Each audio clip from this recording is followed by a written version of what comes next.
Hi Frank, this is Armando with Eubanks making this video for you. I figure the video will tell you a lot more words than an email will. So I got a 7400 just like the one we shipped to you, okay? So let's go over a couple of things here in regards to the machine not working when you say it's not working at all. Now, when you say it's not working, does that mean that you get no power to the screen right here?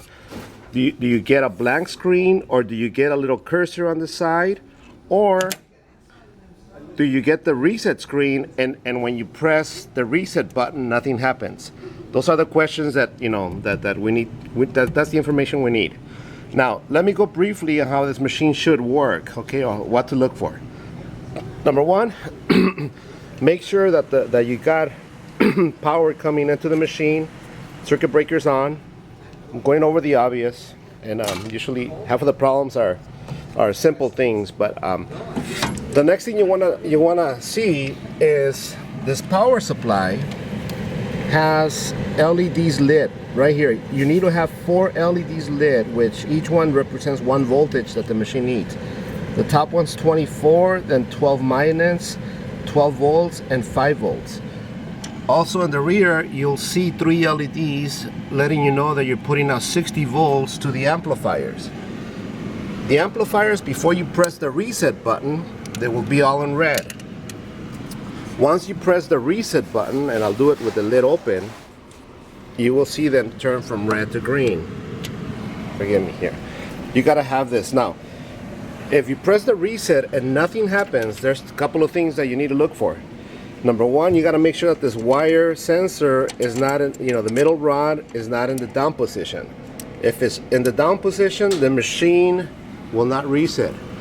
No matter how many times you press this button, nothing will this light will stay on and nothing will happen.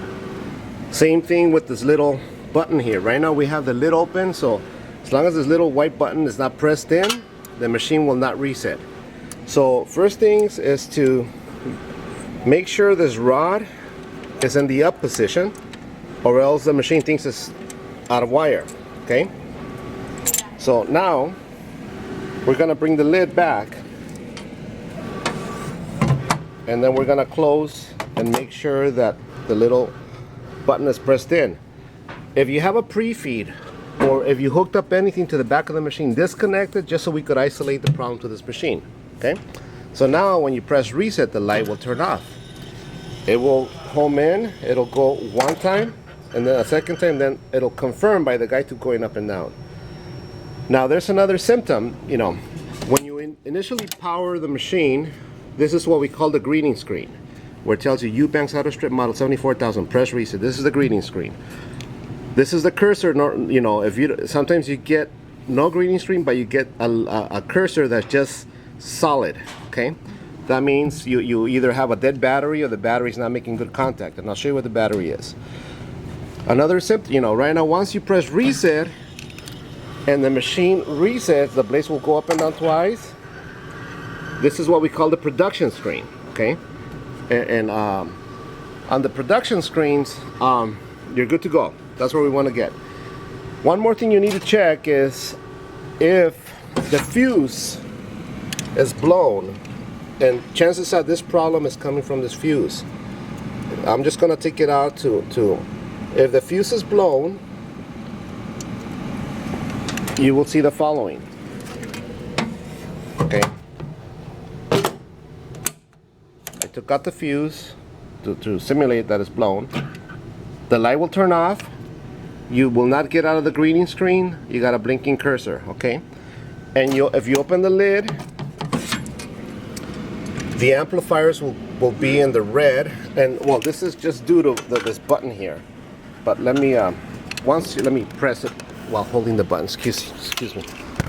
Sorry. Okay. The amps go green, but when you have a blown fuse, you have no resistance on this pulley or the cutter head motor. Okay, so make sure. Let me backtrack here and back up a little bit. Okay, so when you blow a fuse, usually the amps will turn from red to green, but you will have no resistance here, and this is an indication that the fuse is blown. This should give you resistance, okay, just as much as you get here on the belts. Right now you don't have anything, because when the amps are in red, that means that they're turned off. Okay, let me shut off the machine and reinsert the fuse. By the way, this is an 8 amp slow blow European type fuse. You should have some in your spare parts kit or your loose parts kit. Another thing you need to see, if you don't have the voltages on the LEDs, check these fuses, okay? Make sure that these, and you'll need to use a meter. These are 20 amp slow blow, and chances are that these fuses are blown. So if that's the case, let us know and we'll get you some, okay? But if not, if you could get some local fuses, as long as you install 20 amp fuses there, then we're good to go. But let me go ahead and close this lid.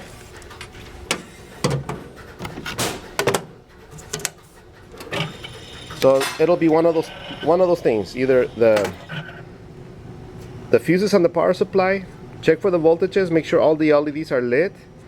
The fuse on the cutter head motor, or these two switches here, the end of the wire sensor and the shield switch, safety shield switch, okay? That's what will give the machine, will prevent it from working. Let me know. I hope this video helps you. I'll get this as soon as possible, and try to give me as much information, and I'll make you another video on whatever topic you need, okay? Thanks, Frank.